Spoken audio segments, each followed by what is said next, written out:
Assalamualaikum warahmatullahi wabarakatuh. Selamat pagi. Bagaimana kabarnya teman-teman? Berjumpa lagi dengan saya Fikri Ramadan dari Kurawa Farm Kediri. Baik teman-teman, hari ini kita akan buat konten edukasi. Oh ya, kita sapa dulu penggemar-penggemar di channel Kurawa Farm ini. Bagaimana kabarnya teman-teman para subscriber Kurawa Farm Kediri? Semoga kalian semua senantiasa diberikan kesehatan, kerahmatan, dan rezeki yang melimpah dari Allah Subhanahu wa taala. Baik teman-teman, hari ini kita akan membahas konten edukasi tentang perwedusan dan perbreedingan. Saya tak sebut ya. Konten hari ini bagaimana cara beternak agar untung, teman-teman. Jadi teman-teman, di sektor peternakan gini yang kita tahu ada 3 segmen. Yang pertama segmennya fattening atau penggembuan. Yang kedua segmennya segmen hobi. Yang ketiga segmennya segmen breeding. Ada lagi segmen yang keempat ini yang lagi booming di wilayah Kediri, segmen perah. Nah, karena kita menggunakan segmennya segmen breeding, maka kita akan bahas segmen breeding ya. Ini bukan breeding hobi teman-teman, ini breeding biasa lah. Ini teman-teman di cemai-cemai gue.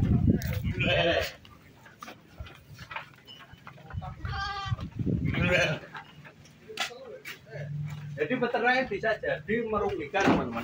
Merugikan karena apa toh?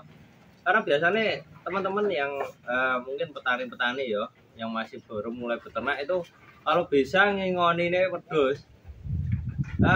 Kalau beli indukan ya, beli indukan.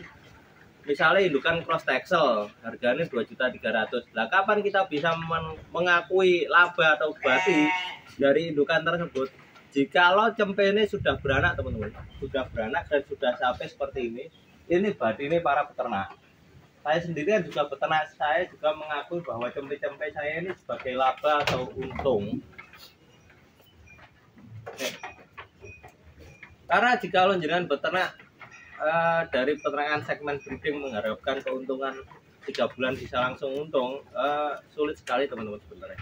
Apalagi jika jenengan beli indukan seharga 2.300.000 ingin digedekne selama 3 bulan dengan menggunakan pakan yang berarti full hijauan karena kayak kandang saya ya, bukan pakan yang penggembuan. Insya Allah masih belum bisa mendapatkan untung teman-teman. Jadi peternak bisa untung dengan menjual cempenya, bukan menjual indukannya. Kalau indukan dijual biasanya maksimal itu balik modal teman-teman, ataupun jika maksimal itu untung tapi tipis 100 sampai 150 ribuan. Tapi jika jenengan ngoni 3 bulan seperti itu, sudah jenengan kawin kan lalu jenengan jual hanya untung 100-150 ribu ya eman-eman. Yang penting di anaknya sepisan sampai atau cempe yang lucu-lucu ini teman-teman. Jadi untuk proses breeding ini yang kita sampaikan di konten-konten sebelumnya kan senilai 9 bulan ya. 1 bulan ini ibaratnya untuk koloni, 5 bulan untuk menyusui dan 3 bulan untuk proses sape. 5 bulan untuk proses bunting dan 3 bulan untuk proses menyusui. Jadi jika sudah menyusui dan sape, insya Allah cempe minimal bisa dijual pada saat nyape. Tetapi jika ingin jenengan besarkan lagi seperti yang ada di kandang saya ini, ya enggak apa-apa. Ini cempe saya kira-kira bobotnya kurang lebih 15 kiloan, 15 sampai 20 kiloan. Maksimal 20 kilo untuk estimasi nih. Ini saya gemukkan selama 3 bulan teman-teman. Tujuannya digemukkan, saya gemukkan selama 1 sampai 2 bulan. Tujuannya digemukkan untuk apa? Untuk memoles cempe ini. Jadi jika cempe dipoles itu biasanya kelihatan lebih bagus dan lebih gemuk dan BCS-nya sudah bagus. Target saya untuk polesan cempe ini mencapai BCS 5 teman-teman. Jadi memang agak sulit kalau pakannya menggunakan pakan complete feed yang biasa, apalagi konsentratnya kurang. Jadi untuk di pakan saya nih, tolong disetting mas. Di pakan saya ini agar untungnya bisa berlipat, saya menggunakan pakan konsentrat hampir 80%. Ini flashing pakannya. Flashing grade feed selama 1 bulan, nanti 1 bulan selanjutnya bisa menggunakan pakan complete feed 70-30, 70% konsentrat, 30% serat. Jadi intinya kalau alur di breeding saya teman-teman, domba dimulai dari indukannya ya, domba koloni, habis itu bunting, habis itu menyusui 3 bulan, habis itu cempenya disape selama 1 bulan makan pakan seperti ini, dan 1 bulannya lagi makan pakan complete feed yang 70-30.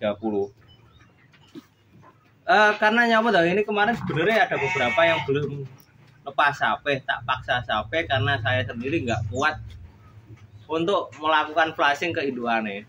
Jos pakan itu untuk pakan indukan agar menjaga susunya tetap banjar. Saya pengeluaran kemarin per hari kisaran 60.000 untuk domba-domba yang menyusui itu. Ada kisaran 10 ekor domba menyusui per hari 60.000. Pergonya apa keluarnya kok mudah akeh karena memang tak campur dengan indukan-indukan yang lain yang masih proses koloni juga. Jadi untuk menjaga susu induknya tetap banyak, malah dipaksakan untuk menggunakan konsentrat yang lumayan banyak. Karena saya nggak kuat, akhirnya cempenya tak sampai, tak kasih flashing, prefitnya tak double. Ya semoga ini masih percobaan, tapi semoga bisa berkembang dengan baik. Karena setelah saya melakukan pengamatan, cempe-cempe ini sudah tidak pati menyusu teman-teman. Jadi untuk susu induknya pun sudah tidak pati banjar. Ya, jadi induk sudah fokus untuk memekarkan tubuhnya dan menstabilkan kegemukannya. Jadi karena fokus induknya seperti itu, ya cempenya capek. Kembali ke topik teman-teman. Apakah bisa peternak melakukan tindakan yang mungkin dianggap merugikan? Karena tidak selamanya peternak itu untung. Bisa teman-teman. Yang pertama, salah strategi, salah pakan. Salah pakan ini kebanyakan faktor yang membuat rugi para peternak. Ini misalnya dengan domba-domba menyusui dengan pakan ini full suket gajah, ya insya Allah cempene kalau nggak mati ya kuntingan. Jadi jangan sampai salah pakan di tahap menyusui, dan juga jangan sampai salah pakan jika dengan pengembuan tapi dipakan full hijauan, itu sudah salah. Jadi tempatkan pakan itu sesuai porsi domba tersebut kalau menurut saya. Ada lagi yang tidak selamanya peternak untung. Yang pertama, yang selanjutnya, saya tak pikir saya apa ya? Oh ya, salah penanganan. Misal domba sakit, tetapi dipaksakan untuk dijamoni saja, tidak dipanggilkan mantri. Insya Allah bisa membuat peternak itu rugi teman-teman. Misal masur ya, masur jenengan tidak tahu obatnya, masur itu mencret teman-teman. Jenengan tidak tahu obatnya, jenengan paksakan untuk beri daun jambu saja, tetapi tidak tahu indikasi nih. Misal masur karena bakteri atau karena racun, ya wes insya Allah masurnya tetap jalan sampai 2-4 hari. Sedangkan mencret itu teman-teman cepat sekali untuk mengurangi BCS domba. Jadi domba yang BCS 5 tahu-tahu bisa anjlok ke BCS 3 dalam waktu beberapa hari saja kalau pengamatan saya. Seperti cempe ini kemarin bumuk, tapi karena masur jadi keurus. Ini memulihkan saja butuh waktu kisaran 3 minggu baru bisa pulih. Jadi seperti itu teman-teman. Hindari atau cepat tanggap terhadap penyakit-penyakit yang bisa merugikan peternak, terutama bagi kembung, mencret, dan lain sebagainya. Serta faktor yang merugikan peternak yang selanjutnya tentu kematian. Kematian ini biasanya disebabkan oleh penyakit serta amoniak. Jadi amoniak yang seperti ini teman-teman, ini kan kandang, bawahnya tanah. Kalau panggung itu wajib tanah kalau menurut saya bawahnya. Kalau dipakai melestar, malah malah amoniaknya malah naik terus. Tetapi jika bawahnya tanah, insya Allah amoniaknya akan terserap ke tanah. Urinnya kan terserap ke tanah karena kalau menurut saya yo domba yang membuat amonia naik itu karena memang bawahnya melestar, urin tidak bisa menyerap dengan baik. Karena yang membuat ambune badek itu urinnya teman-teman. Urin yang bercampur dengan kohe. Amonia insya Allah naik. Kita faktor selanjutnya ya, faktor selanjutnya yang membuat rugi peternak. Biasanya karena memang pakannya beli terus teman-teman, beli terus, melakukan tindakan yang terlalu konsumtif untuk pakan. Misalnya pakan harga 4.500 atau harga sekian, dengan tempatkan untuk porsi domba yang belum bunting dan belum menyusui. Yus, jadi saya anggap untuk buang-buang uang saja teman-teman. Karena apa toh? Karena induk yang belum bunting atau menyusui tidak terlalu butuh pakan yang terlalu bagus teman-teman. Karena memang prosesnya sendiri. Kalau ditinjau dari tabel nutrisi nih, mereka ini hanya membutuhkan PK kisaran 13%, 12-13%. Jadi tidak perlu PK bagus-bagus, tidak perlu karbohidrat terlalu tinggi. Untuk breeding ini sendiri pakan ibaratnya pakan hijauan yang full aja masih bisa mengatasi untuk indukan yang belum bunting dan belum menyusui. Asal hijauannya tidak nyel sukut gajah. Karena ngapa sukut gajah ini menjadi momok bagi beratik juga teman-teman. Jadi seringkali teman-teman ini sambatan nyiram ke peternak. Jadi ada peternak beli domba, setelah itu dipakani full sukut gajah. Setelah 3 bulan sampai 4 bulan karena merasa tidak untung dan ternaknya sudah kurus-kurus karena dipakani itu kon jupuk mana yang harus bakule ya bakule harap ngerugeknya barang kan kadang ya cek pikir-pikir karena memang menjaga nama loh.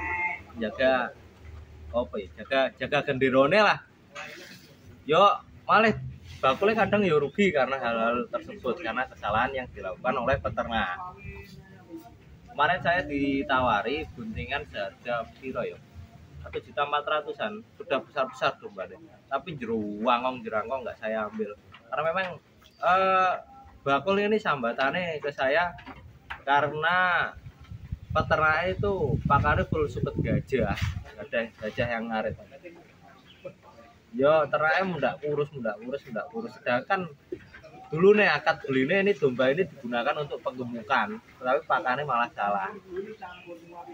Ya, seperti itulah pokoknya. Jangan lakukan tindakan yang bersifat merugikan. Lebih baik bertanya daripada sesat di jalan. Yowes, seperti itu saja teman-teman. Karena memang durasinya mungkin agak panjang. Berapa menit mas? 13 menit. Tuh teman-teman. Bila ada kurang lebihnya saya mohon maaf. Jika ada kekurangan mohon ditambahkan di kolom komentar. Wassalamualaikum warahmatullahi wabarakatuh.